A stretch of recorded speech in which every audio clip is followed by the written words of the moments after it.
Lucky if you are married.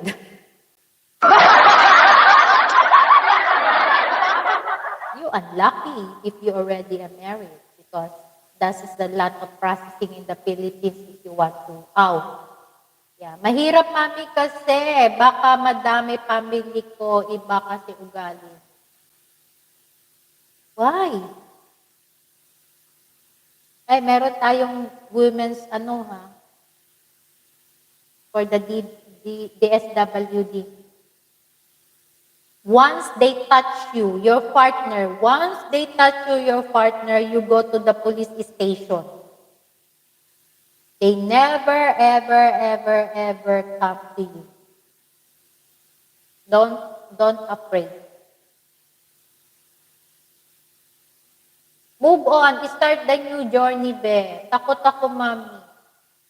Talk to your parents. Talk to your mom. Talk to your dad.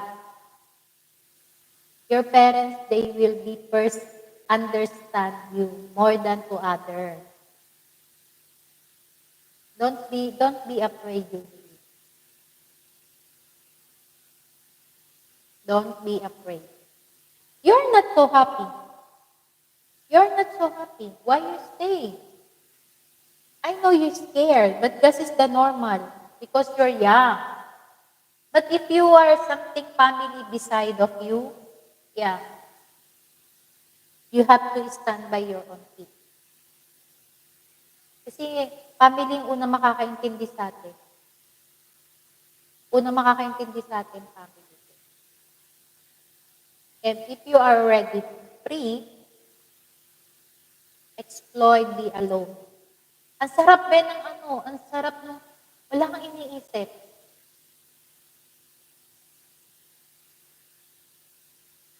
Yung wala kang iniisip sa mundo, kung hindi kakain ka lang, wala kang iniisip sa buhay na, ay, ang sarap ng paggising sa umaga.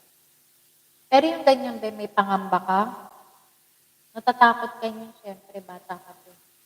Pero kung naging niyan, saksakan kami talaga yan. Saksakan talaga kami niyan, gilitan kami.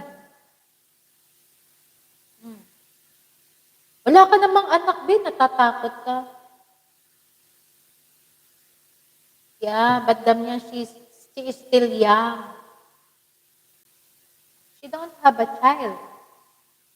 She's wasting the time with that. I don't know if that husband or living partner. I don't know if she married. But I see already the husband. Because the time when I play it there's a live screaming. I see it there already. They always drinking alcohol.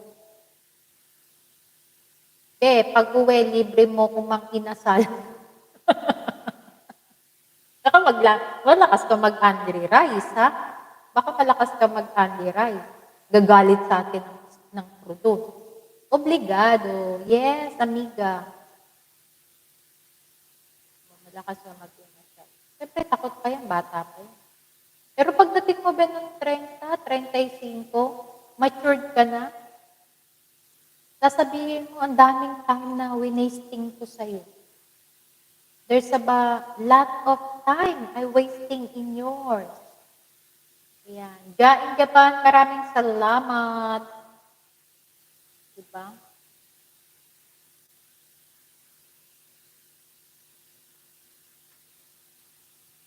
Oo, pinapakain ka niya. Pero sa bawat pagpapakain niya sa'yo, sakit naman ng mga hapdi naman ng puso mo. Wala rin. Iyak lang kasi ako, kaingi. Walang lakas ng loob. You talk your parents, darling. Kailangan mong kausapin yung magulang mo para may mahingan ka ng beng. May mahingan ka ng hinanain mo sa buhay mo. Kahit yung mga kaibigan mo, beng, mabibigyan ka nila ng right solution, pero mas maganda pa rin, magsabi ka sa magulang.